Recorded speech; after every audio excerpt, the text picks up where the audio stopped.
Welcome to my channel. I'm going to show how to fix VAC verify error. Follow my steps. Open Steam. Go to the library. Right-click Counter-Strike 2. Click Properties. Click Installed Files. Verify integrity of game files.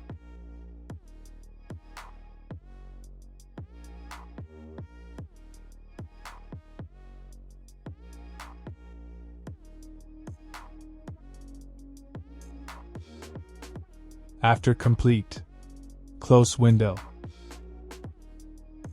and restart your PC. Play Counter-Strike 2. Problem solved. Like and subscribe.